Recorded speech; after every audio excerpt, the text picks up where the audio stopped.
Forest Walker. Blessings of the day to you. So here I'm going to do my VR finally. What better place than to do it at my very first camp I ever did. Started building this thing, last year and a half ago. It ended up getting flooded out, but there used to be a giant teepee here, and all this collapsed. Used to be the roof of a little sit-down, relaxing area. All that's left is my fire pit and a couple of my beams. I actually did start a wall. Did it the wrong way. I probably would have got my wall completed quicker had I done it the other way. Anyways, I wanted to do my VR here. Actually, I wanted it done at Chipmunk Manor at my last video, but that didn't happen, and I think I would have lost the footage anyways. Chipmunk Manor was the very first official shelter that I ever attempted to build, and the failure of that made me go onto YouTube, and the very first thing I ever YouTubed was how to build a cabin in the mountainside. All of a sudden I get two people that I follow avidly from that day forth. Was two videos caught my eye. One was how to make a teepee, which is what led me to here, and that was by a YouTuber named Bushcraft Bartons. He's out of Quebec, I believe, or Ontario, one of the two. Amazing lad, very cool guy. And yeah, the other person that I had discovered, which I know it sounds so cliche, but was Survival Lily, and it was her base camp. When I seen that, I was like, holy crap, that's what I need to do. And that's how the shelter aspect of everything came about. When you asked me the VR, it was kind of a sensitive subject. There was a lot of key elements that have led me to here. Hiking Chipmunk Manor at Chipmunk Caves, the very first shelter I built. I started doing all this through hiking. Didn't have money and was tired of being broke and doing nothing with my life.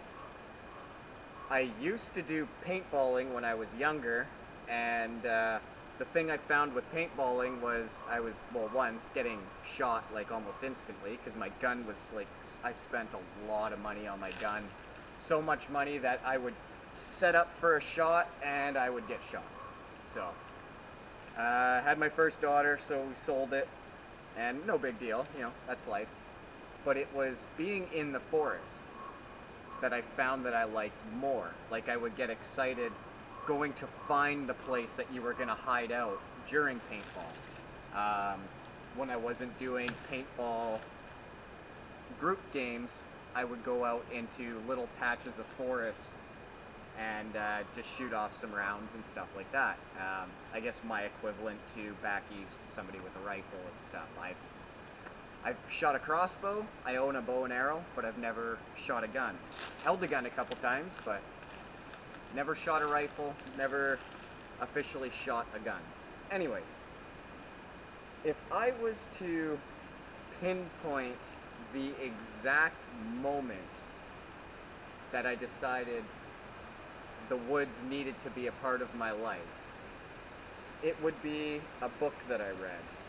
And I actually just picked it up today, and it's funny because another YouTuber I follow, his name is C-Veg, the Crafty Veggie. He actually last night just released his version of this VR with the exact same thing. And I was like, oh, you bugger, because I wanted to be the one to do it. So I guess I'm kind of copying him, although in a way, I guess we're kind of being emulated by the same book, which is really cool. 1 second.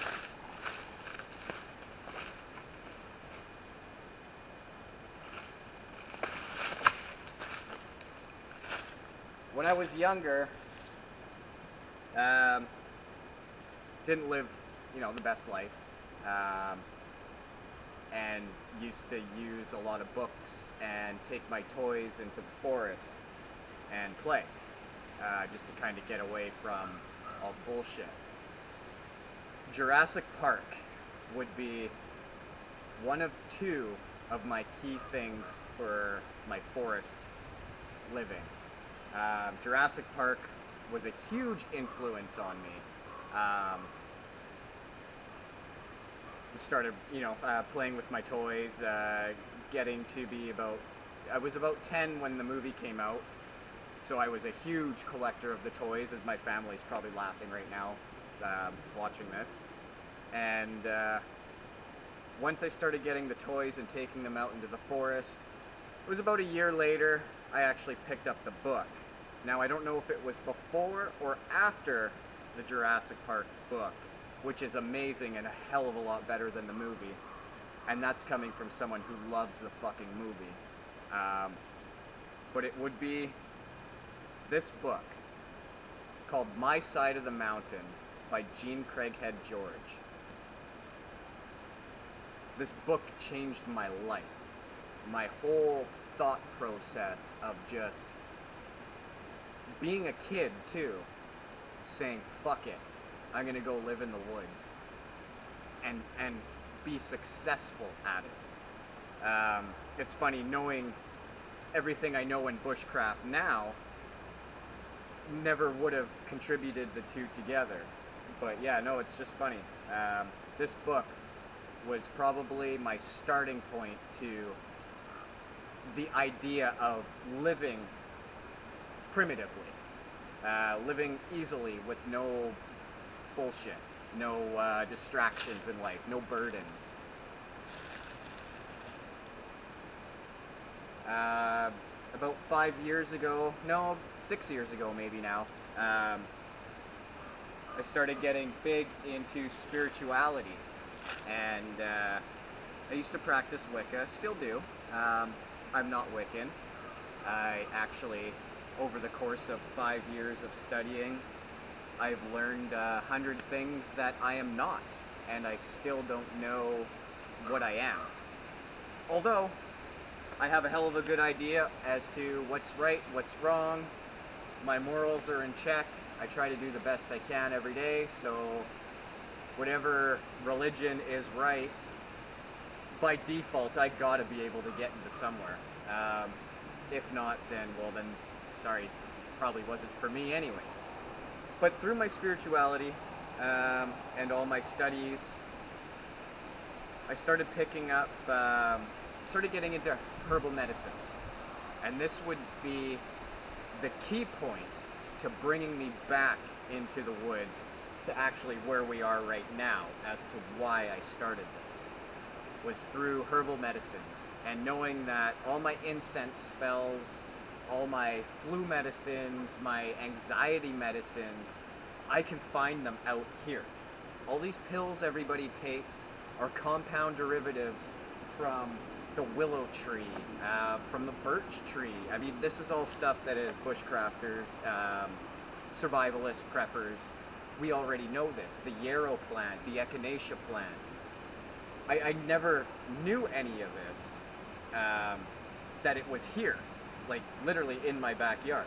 I knew it was out there. I was at my spiritual store where I would buy my incense and my herbs. I'd be buying bags of them, and I still go to Amethyst, amazing place. I still go there for all the stuff that I cannot get myself. Without that store and without Janet, I probably wouldn't be here.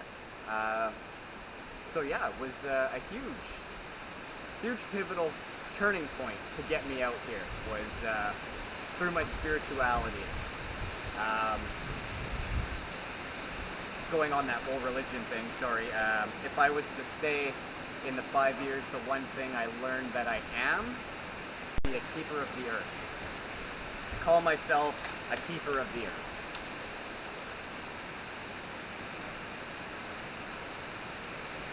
This is just what makes sense to me. and it was a lot of different pinpoints in my life that brought me to here. But this was the official site. I had 12 foot on the inside. It was about 16 to 18 on the outside. Big ass teepee. My fire pit's still here. My square, kind of a square. It measures 16. It's either 16 by 16 or 18 by 18. It's a big area. But yeah, this is kind of a long video, and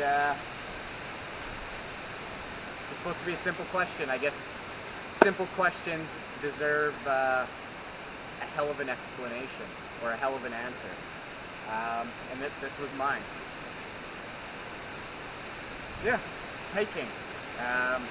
Hiking, wanting to have a spot to rest at the end of my hike, hence the Chipmunk Manor. I discovered all these places that I'm hiking to, the quartz crystals. That was a huge turning point.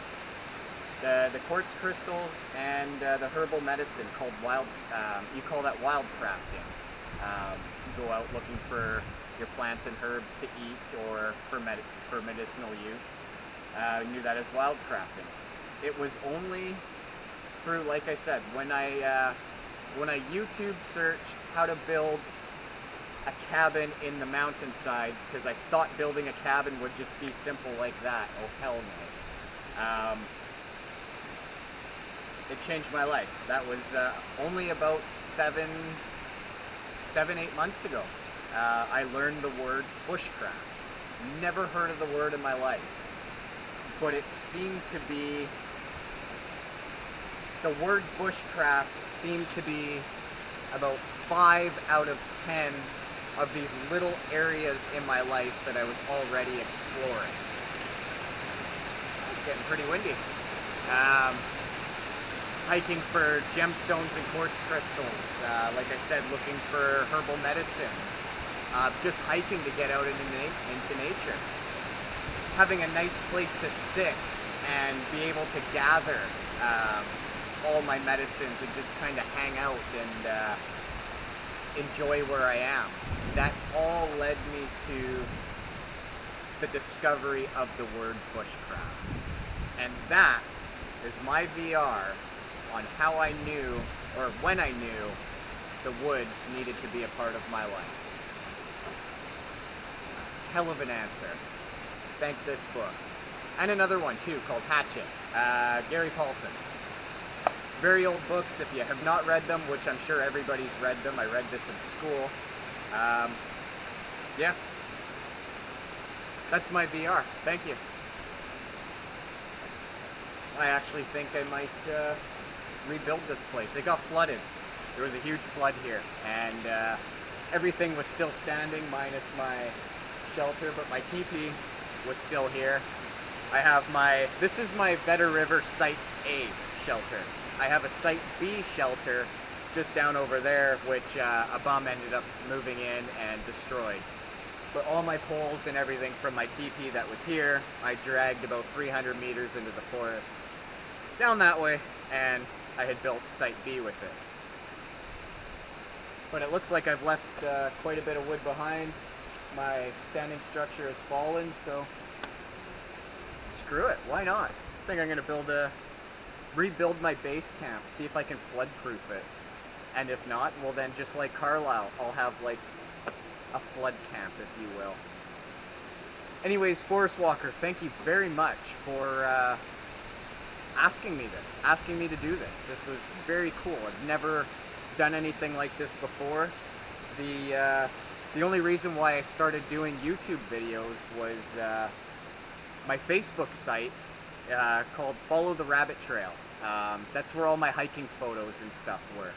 And I just found that a lot of the photos wasn't catching the views and whatnots of where I was. And like I said, through the YouTube searches, discovered, holy crap, people actually film this stuff. So I started doing it. I film everything up until right now, which I'm sorry for the quality.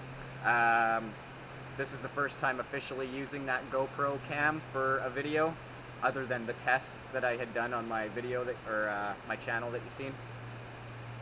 So the quality might not be the greatest, but hopefully this video turned out. Because if not, it's the second time I've friggin' done it, and I thought a little more about it this time. And yeah, thank you for allowing me to do this. Thank you for being interested in what I do out here on the West Coast. You guys do a lot of things differently on the East Coast. More, I don't mean this disrespectfully, more prim and proper, if you will. And I love it. I watch a lot of guys from the UK. MCQ Bushcraft is huge. I love that guy. He's amazing. MCQ, Zed Outdoors, of course Joe Robinette. Survival Lily, the Crafty Veg, Sea Veg. There's so many. It's a huge movement right now, and it's amazing. It's awesome to see everybody out there, and it's awesome to see that people are documenting it, because that's what I'm doing. This is, as much as this is for everybody else, showing my West Coast side of bushcraft. A lot of people out here don't even know the word bushcraft. We just know camping and glamping. Yeah. Thank you. I'm off to make another video. Rebuilding this site, I think. Later on, maybe I'll read my book. Till the next one, bud.